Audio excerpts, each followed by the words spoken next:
문제 한번 짚어보도록 하겠습니다. 자, 여러분 보시면서요. 구독과 좋아요 알림 꼭 부탁드리고 많은 응원 부탁드리도록 하겠습니다. 자, 저희가 첫 번째 이슈로 한번 넘어가 보겠습니다. 지금 송원석 원내대표, 신임 원내대표가 나서면서 가장 방점을 뒀던 게 혁신위원회 구성이잖아요. 네. 근데 옛날에도 많이 해봤지 않습니까? 혁신위원회 많이 해봤죠.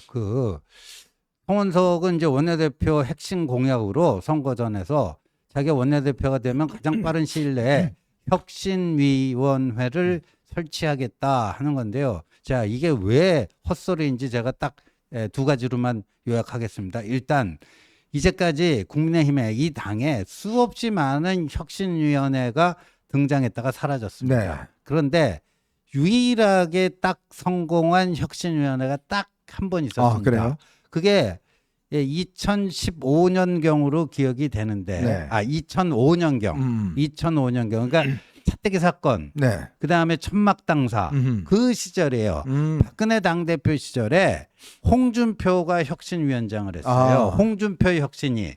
이게 유일한 성공 사례다. 왜냐하면은 그 당시에 그 천막당사 이후에 뭔가 이제 한나라당이 정신 차리고 뭐 한다라는 뭐가 있어가지고 네. 당시 당대표 박근혜 당대표가요 뭐라 그러냐면 저 혁신위에서 내놓은 혁신안에 대해서 1.1획도 건드리지 않겠다 선언을 했어요. 네. 그래가지고 홍준표가 그 좌장이 돼갖고 저 옆에 나경원이에요.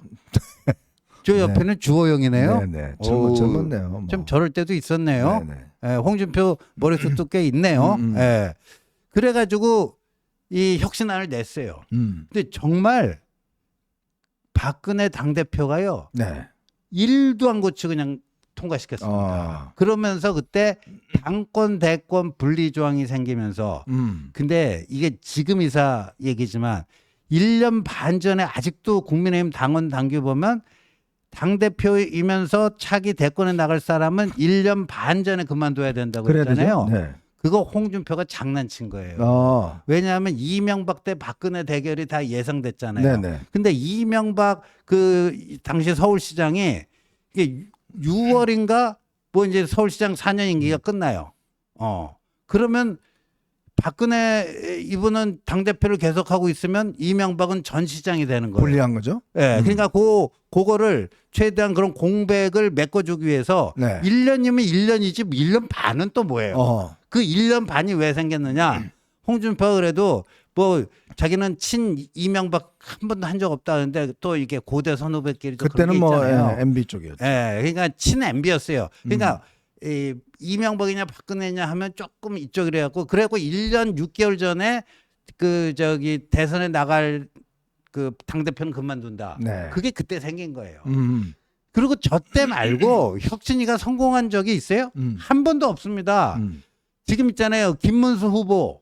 요번에 대선 때 김문수 후보. 김무성 당대표 때 혁신위원장 했거든요. 혁신위원장 했다는 거 기억하는 사람이 있습니까? 왜 기억을 못 하겠습니까? 별 볼 일 없었으니까. 네네. 예.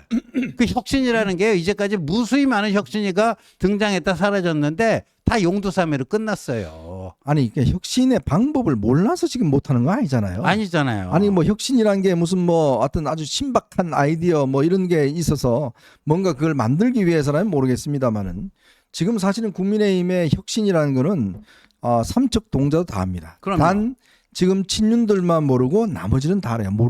알면서도 안 하는 거죠. 모르는 척하는 거죠. 모르는 척하는 거예요. 그러니까 지금 결국은 국민의힘 혁신하기 위해서는 뭐 방법 뻔합니다. 자, 지난 대선은 패배해 있는 책임자들 이들에 대한 확실한 어떤 이 징계와 조치들이 필요한 것이고 윤석열 대통령과 확실한 절연이 필요한 것이고 그렇죠. 이 극우 세력들과의 확실한 절연이 필요한 것이고 부정선거 음모론. 그렇죠. 그리고 당을 수도권 중심 정당으로 전환시켜야 되는 것들, 그다음에 공천에 있어서 영남에 대한 어떤 조치들, 뭐 등등 이런 것들, 뭐 제가 이거 쭉 하는 것도 다 나와 있어요. 다 나와 있어요. 다 갖고 문제는 실천하느냐 안 하느냐 문제잖아요. 우리가 있잖아요. 그 6월 4일, 5일 그 사후 조사라고 그러죠. 대선 직후에 그 여러 개를 우리 어벤져스에서 다 다뤘잖아요. 거기 답이 다 나와 있는 거 아닙니까?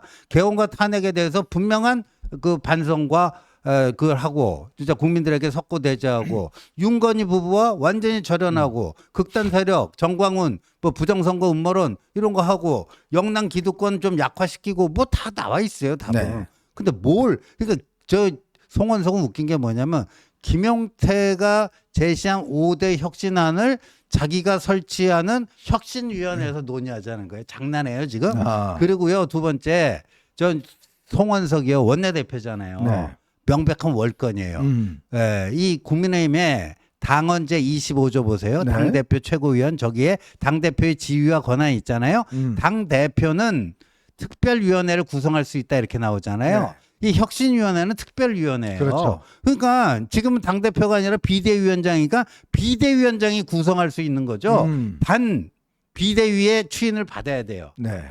근데 원내대표 지가 뭔데 그걸 지가 구성한대요? 그러니까 비대위원이잖아요. 일원이잖아요. 아, 비대위원이지만 저거는 어디까지나 방망이 만약에 저게 통과가 된다 그러면 방망이 치는 사람은 비대위원장이지 원내대표가 아니란 그럼 말이에요. 김용태 위원장이 권한이잖아요. 그러니까 김용태의 권한을 지가 뭔데 원내대표인데 내가 그거 설치할게.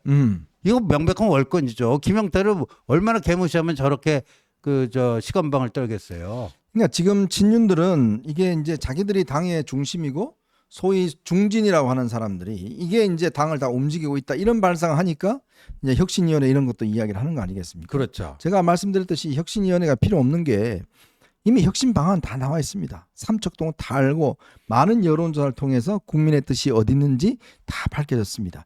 문제는 이걸 실천하느냐 안 하느냐의 문제예요.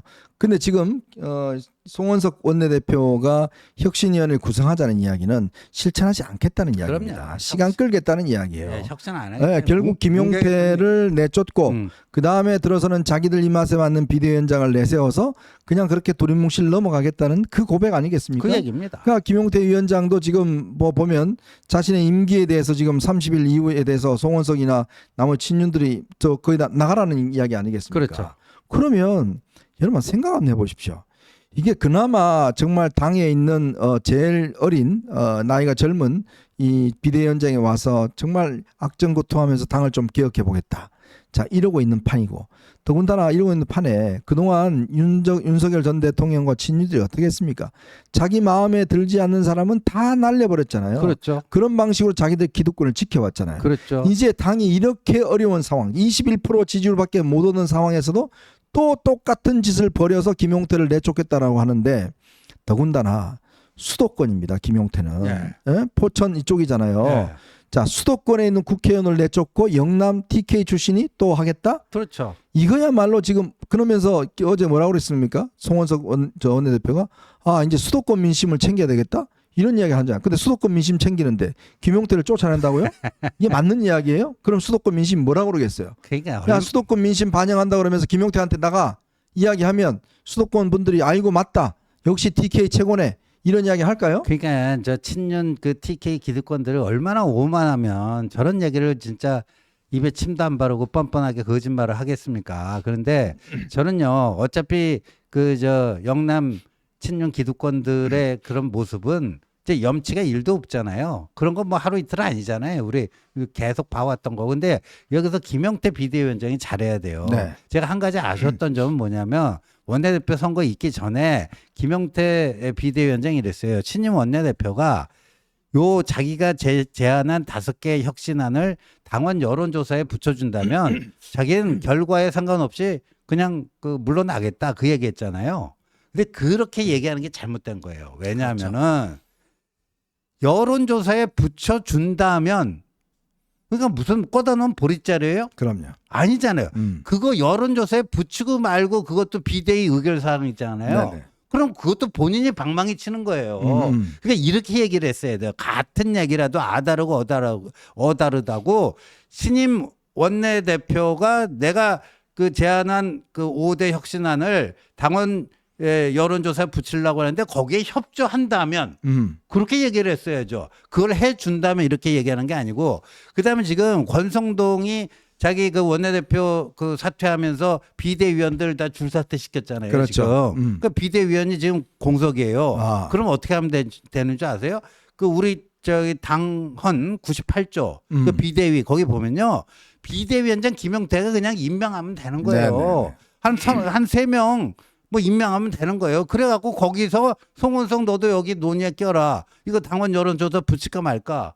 그래갖고 뭐 합의가 안 되면 뭐 저 표결해가지고 통과시키면 되는 거예요. 그러니까 김용태 비대위원장이 19일에 그때 왜 재선 의원 그 15명 뭐 그 한 모임 있잖아요. 그렇죠. 네. 거기 뭐 토론회 참석한다는데 그건 좋지만 비대위원장으로서 뭐 그 신임 원내대표가 뭘 해준다면 이게 아니고 본인이 지금 당원 당규에 규정되어 있는 본인의 권한 이걸 적극적으로 행사하세요. 네. 자, 이게 김용태 비대위원장이 지금 아직 정치 경험이 좀 없어서 많은 조언을 좀 못 받고 있는 것도 사실인 것 같습니다.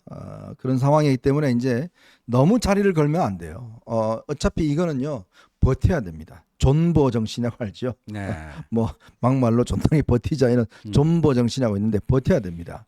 지금 이 친윤들은 결국 숫자로 밀어붙이려고 하고 있는 거 아니겠습니까? 자, 그런 상황에서 본인의 명분을 갖고 국민에게 이걸 호소를 하면서 버텨야 돼요. 그럼요. 그러면 국민적 지지가 있으면 친윤들도 함부로 하지 못합니다. 그럼요. 그러니까 그런 결기가 있어야 됩니다. 싸우면은 결기가 있어야 돼요. 투쟁의 결기가 있어야지만이 돌파할 수 있어요. 네. 진작 뭐 저희 어벤져스 들었으면 그렇게 생길 텐데 저걸 자꾸 걸어버리면 저쪽 그래 너 사퇴한다 그랬지 네. 왜 안 해? 뭐 이런 식으로 역공을 할 수가 있기 때문에 지금 자신의 지위와 권한을 최대한 활용해서 지금 이 상황을 일단 돌파를 해야 됩니다. 왜? 이 돌파를 하지 않으면 국민의힘은 그냥 그 뜨거운 물에 있는 개구리처럼 서서히 죽어갈 겁니다. 자기가 죽는 것도 모르고 어이 떳떳하네. 왜냐하면 개구리를 처음에 물에 넣어놓고 불을 떼면 서서히 뜨거워지잖아요. 그러면 떳떳하면 적응을 해요. 적응을 해버립니다. 근데 이게 뜨거워져도 그때는 몸이 적응이 돼서 뜨거운지 몰라요. 그러다가 어느 순간 죽어버립니다. 자, 바로 지금 국민의힘 상황이 똑같은 상황이에요. 아이고 국민 여론 어떤지 간에 그냥 우리끼리 있으면 우리는 영원히 지금 국회의원 할 수 있다. 자, 이런 생각. 지금 보니까요. 벌써부터 이철우 지금 경북지사가 건강이 꽤 안 좋으신 모양입니다. 자, 그러다 보니 지금 벌써 경북지사를 하겠다고 설치는 인간들이 꽤 있습니다. 그렇죠. 예. 임이모 의원, 김정모 의원, 네, 뭐 이런 분들이 지금 거의 이 머리끄댕이 잡고 지금 싸우는 그런 분위기예요. 어이구. 그러니까 또 복수. 예, 그러니까 뭐냐면 이게 지금 자기 이익 관계에 대해서는 죽기 살기로 싸워요. 대구시장도 그렇잖아요. 김재모 전 최고위원, 추경모 전 원내대표, 네. 김상모 전 정책위 의장 네. 많아요. 네. 대구시장 하겠다는 분들. 알아듣겠는데 뭐 바로 묻자. 참 이게 보면요. 자기 밥그릇에는 정말 민감하고 행동이 빨라요. 근데 뭔가 국민들에게 당을 개혁하고 뭔가 하는 데는 정말 굼뜨고 늦습니다. 정말 이들이 그동안 여러분들 앞에 나와서 뭐 사주라도 한번 한 적 있나요? 지금 경북지사 좀 안 좋은 것 같으니까 바로 지금 대구시장은 또 지금 공석이잖아요. 아니 네? 저기요 현정님. 네. 보니까 이미 뭐 의원도 그렇고 김정모 의원도 그렇고 아니 딱 보니까 송원석이 원내대표 하다가 막판에 조금 일찍 사퇴하면 네. 경북도지사 나가겠네요. 송원 모 의원도 한다고 해요. 지금 본인도 원래 이거 나온 이유가 원내대표 나온 이유가 딴 게 없습니다. 그렇대요? 경북지사 하려고 나온 거예요. 그러니까 네. 이 원내대표 자리가 네. 경북도지사로 그럼요. 가기 위한 디딤돌이다. 그래서 나온 거예요. 욕먹어도 나온 이유가 그런 뭐냐면 힘모 원료가 있었군요. 원래 이철우 지사가 한 텀 네. 더 할 수 있어요. 예. 근데 지금 이철우 지사가 지금 건강이 굉장히 안 좋은 걸로 알려지고 있습니다. 그러면 더 이상 연임을 못 하잖아요. 딱 그걸 노리고 지금 욕먹더라도 송원석이 나온 이유가 결국은 지금 다음에 경북지사를 하겠다는 의도 때문에 나온 거예요. 왜냐? 항상 김천에서 경북지사 됐잖아요. 이철우가 김천이 됐잖아요. 이철우가 김천에서 삼선하고 경북지사가 네. 됐으니까 송원석도 이철우 따라 김천에서 삼선하고 경북지사 간다. 딱 그 길이에요. 딱 그러네. 네, 그 계산이 나오죠. 그러면 이미모 의원, 김정모 의원 헛물 키는 거예요 지금? 뭐 헛물 켜든지 말든지 뭐 본인도 이제 해보겠다 그러는데 우리가 그거 모를 것 같습니까? 다 우리는요 앉아 있어도 당신이 왜 원내대표를 하려는지 뭘 요구하는지를 다 알아요. 그러니까 손바닥입니다. 그러니까 지금 와서 뭐 폼 잡고 하는데 이 사람은 아무런 이 원내대표 자리에 대한 목숨을 걸 이유가 없어요. 적당히 이름 알리다가 내년 뭐 지방선거 전에 딱 하고 경북지사 출마하면 그냥 끝나는 거예요. 그러니까 지금 이게 뭔가 이 자리에 본인이 목숨 걸고 하겠다는 생각이 없고, 자 그러려면 경북 TK들한테 지지를 받아야 되잖아요. 예. 그러면 김용태를 놔둘 수 없는 거예요. 왜? 그렇죠. 김용태가 뭐라고 그랬습니까? 요번에 이거 후보 교체하는데 했던 사람들 당무조사 하겠다고 그랬잖아요. 예. 그러면 당무조사하면 결과는 뭐예요? 나중에 공천에 불이익 주는 거잖아요. 그렇죠. 그거 결사적으로 막는 이유가 뭐냐면 당무조사를 하게 되면 징계를 내려야 됩니다. 그러면 그렇죠. 징계를 내리면 다음 공천 때 불이익을 줄 수밖에 그럼요. 없어요. 그거 막으려고 지금 저 XX를 하는 겁니다. 예? 그러니까 다 지금 속이 보이잖아요. 움직임 자체가. 그러니 정말 이 국민의힘을 다시 변화하고 쇄신하고 뭔가 이걸 하겠다라는 그 의지가 이들에게 있겠습니까? 없어요. 없죠. 예. 예. 자, 이런 상황에서 지금 어제 좀 아주 특별한 뉴스가 하나 떴습니다. 뭐죠? 한동훈 전 대표가 이영수 새로운 미래를 준비하는 모임 세미준이라고 하죠. 지난 10일 날 회동했다는 소식이 언론을 통해서 보도가 됐습니다. 아시겠지만 저희가 뭐 이영수 회장 많이 좀 씹었잖아요. 그동안 씹고 사실 이 양반이 그 국민의힘 계열의 어떤 정당의 밑바닥 조직을 상당히 많이 이제 움직이고 있는 분이에요. 특히 홍준표 전 시장과 꽤 가까운 분이고 홍 시장 캠프에 있다가 김문수 캠프로 갔는데 김문수 캠프를 갔더니 전부 다 자통당이더라. 아, 도저히 안 해. 그러고 튀어나온 분입니다. 자, 그리고 이분이 이제 그동안 국민의힘 계열에서 꽤 이제 많은 이 조직을 관리해 왔고 역대로 윤석열 전 대통령도 도왔고. 근데 지난번에 세미준 세미나 때 딱 한 사람만 초청 안 하고 나머지 초청 다 작년 했어요. 전당대회 때요. 전당대회 있잖아요. 누구 초청 안 했는지 뭐 다 아시죠? 왜 두 사람이 만났을까요? 그 이런 겁니다. 이거 이영수 회장은 이제 이회창 그 총재 시절부터 그 외곽 조직 뭐 해가지고요. 그리고 뭐 계속 이어져요. 이명박 때는 또 이명박 그 대선에 그 외곽 조직했고 박근혜 또 후보 때는 그때는 뭐 신천지까지도 관리하고 그러더라고요. 그리고 2021년 대선 후보 경선 때는 그때 저도 뭐 윤 캠프에 있었지만 윤 캠프에 그때는 홍준표로 안 가고요. 윤 캠프로 바로 들어와. 홍준표가 아주 열받았다는 거죠. 홍준표가 빡쳤죠. 그래서 그러다가 이제 끝나고 나서는 윤 만들고 나서는 뭐 하다가 이제 아무래도 이제 홍준표하고 오랜 인연이 있다 보니까 하고 작년 그 7월 전당대회 때 뭐 거기가 거의 그 반한 아지트 비슷한 반한동훈 아지트 비슷한 뭐 이철우를 그 경북지사를 연단에 세워서 한동훈을 씹는 발언을 한다든가 뭐 권성동을 또 뭐 연사를 부른다든가 뭐 이런 식으로 하고 계속해서 반한동훈 활동을 하는 그 뭐 거점 비슷한 그런 거를 했는데 사실 결정적인 게 지난번 그 홍준표 캠프 그 하다가 홍준표가 이제 낙방하고 김문수 캠프를 합쳤잖아요. 합쳤는데 가보니까 이거 자기보다 더한 놈들이 득실득실한 거예요. 그 자통당 정광훈 세력들이. 그러니까 좀 질린 모양이에요. 거기서 그냥 좀 질린 모양이에요. 그러니까 바로 그냥 털고 나 이거 못하네. 난 아닐세 하고 나와갖고 곰곰이 생각해보니까 앞으로 보수의 미래는 김문수는 안 된다. 그러면서 그때부터 한동훈이다. 이렇게 그 얘기하고 다녔어요. 자기가 좀 믿을 만한 사람들, 친한 사람들에게는 아이고 한동훈이다. 근데 언제 여태까지는 내가 좀 잘못 판단한 것 같은데 앞으로 기회가 닿는 대로 뭐 한동훈 대표 만날 수 있으면 만나서 내 뭐 진심도 얘기하고 이제까지 좀 꺼림직했던 것도 직접 좀 확인해 보고 싶고 그러고 나서 그런 것들이 클리어가 된다면 한동훈 전 대표를 좀 돕고 싶다. 뭐 그런 얘기들을 주변에 좀 많이 하고 다녔어요. 그게 이제 한동훈 대표 귀에 들어가서 그래서 자연스럽게 뭐 만나서 뭐 그러니까 이영수 회장이 그러더래요. 한동훈 전 대표한테 참 친중파라고 그러는데 친중파 뭐 왜 자꾸만 그러냐. 그러니까 어떻게 보면 좀 유치찬란한 그런 그 구구들이 한동훈한테 뒤집어 씌웠던 그 프레임 있잖아요. 그러니까 이영수 회장도 거기 그 영향권 하에 있던 거예요.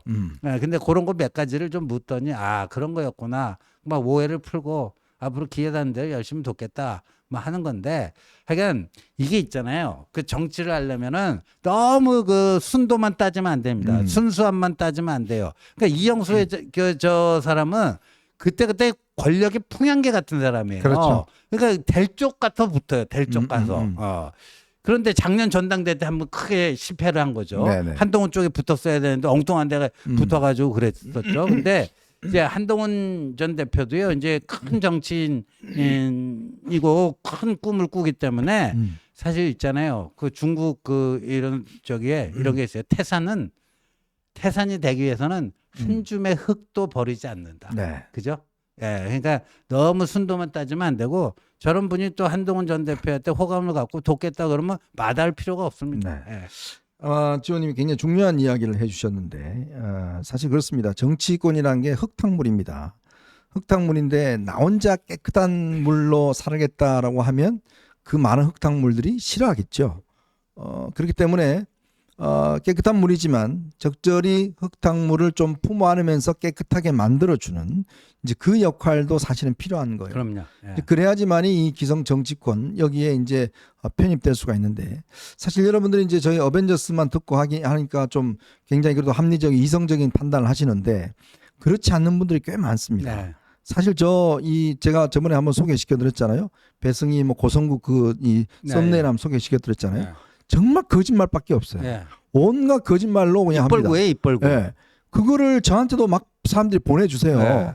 그 제가 항상 근데 저 웬만한 분이에요. 정말 이 그 고위 관료를 지내고 이런 분들인데 그걸 믿어요. 예. 그 제가 그 이야기를 설명을 해드리면 이거 또 거짓말이네 이런 이야기를 하세요. 근데 그것만 계속 들으신 분들은 그렇게 믿어요. 그러니까 근데 그런 분들이 꽤 있습니다. 꽤 있어요. 그러니까 이게 여러분들도 무슨 그런 생각 꽤 있습니다. 그렇기 때문에 그런 분들까지도 사실은 한동훈 전 대표가 끌어안아야 예. 그리고 그분들한테 어떤 제대로 된 이야기를 해줘야 되는데 그러기 위해서는 이런 게 필요한 거예요. 그리고 이 좀 저 시골이나 이런 데 가서 뭐 이야기하면요.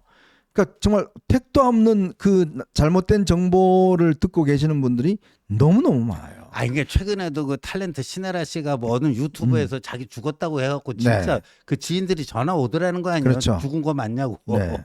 그러니까 요새는 그런 시대예요. 그러니까 유튜브로만 무슨 소식을 접하고 뉴스를 접하는 사람들이 많다 보니까 저번에 그 한국인의 밥상 그 진행 바뀐 것도 최불한 씨가 사망해갖고 최수정으로 네네. 바뀌었다 이렇게 하는 사람도 있고 그러니까 저런 거는요 저렇게 해갖고 확인을 좀 해야 되는 거고 근데 저는 이영수라는 사람이 그 거느리고 있는 뭐 조직원이 뭐 몇 명이고 이거보다도 이영수라는 사람이 지난 한 20년 동안 이 당의 권력 풍향계 역할을 하던 사람이거든요. 네. 그런 점에서 야 이런 사람이 오죽하면 이제는 한동훈한테 와서 투자를 하려고 그러네. 네. 이게 굉장히 이 앞으로 이 당의 그 권력이 이 어떤 그 풍향이 어디로 갈지를 나타내고 있다 이렇게 봅니다. 이제 친윤들이 상당히 그 이영수 회장의 이번 그 행동을 보면서 조금 정신적으로 충격을 먹었을 거예요. 네.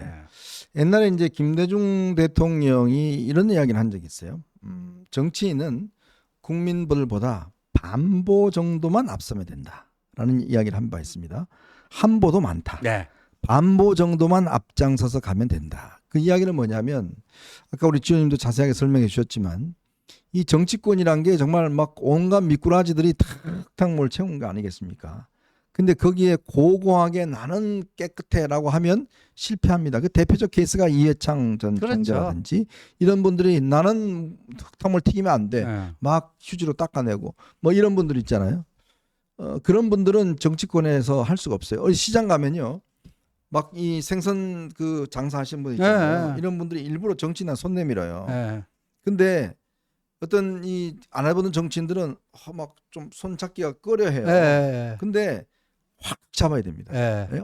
확 잡고 두 손으로 꼭 잡아야 돼요. 네. 그러면 그때부터 이 하시는 분들이 그래 너는 나를 좀 이해하는구나. 네. 내가 같이 함께 할 수 이런 생각을 하시거든요. 그렇죠. 그게 제가 정치인들을 이렇게 이야기할 기회가 있으면 저는 뭐 안 해본 사람이지만 관찰을 많이 했기 때문에 어디 시장 같은 데 가고 할 때 절대 옷 깨끗하게 입고 가지 마라. 그리고 비슷한 옷 입고 가고 사람들하고 할 때 이 머뭇거리지 마라. 인사할 때.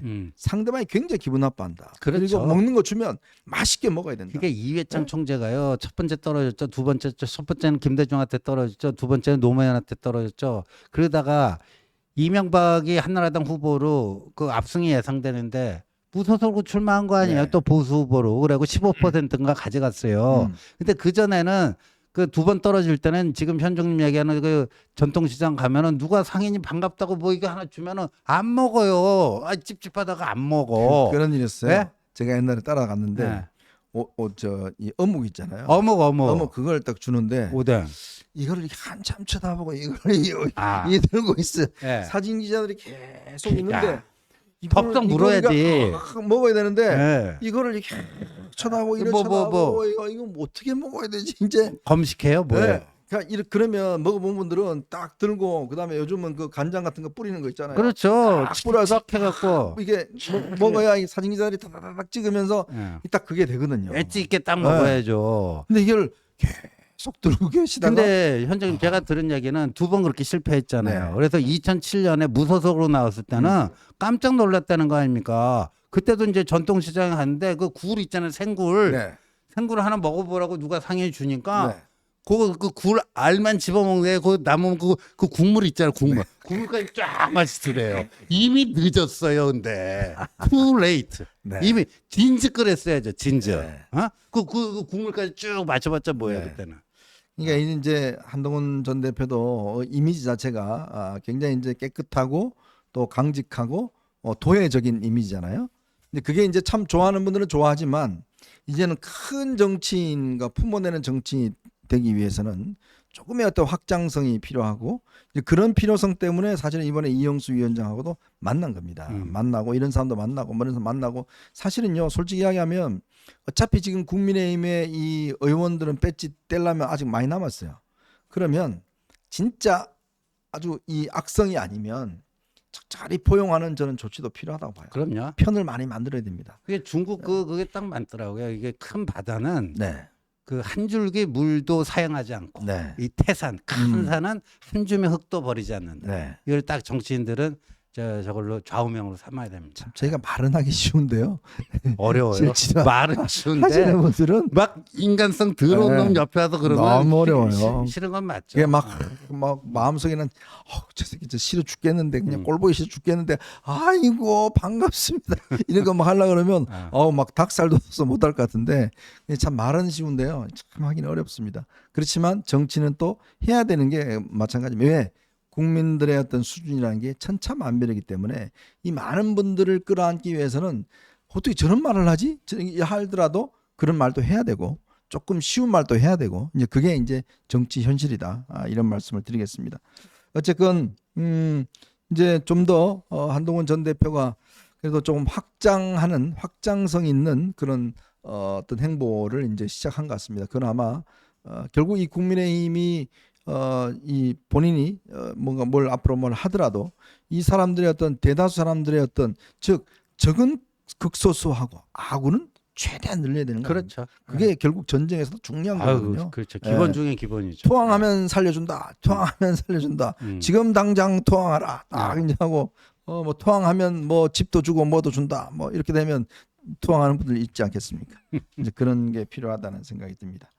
저희는 다음 주제로 넘어가 보도록 하겠습니다. 여러분 보시면서요 구독과 좋아요 알림 꼭 부탁드리고 그리고 좋아요 한 번씩 꼭 좀 눌러주셨으면 감사의 말씀을 드리겠습니다.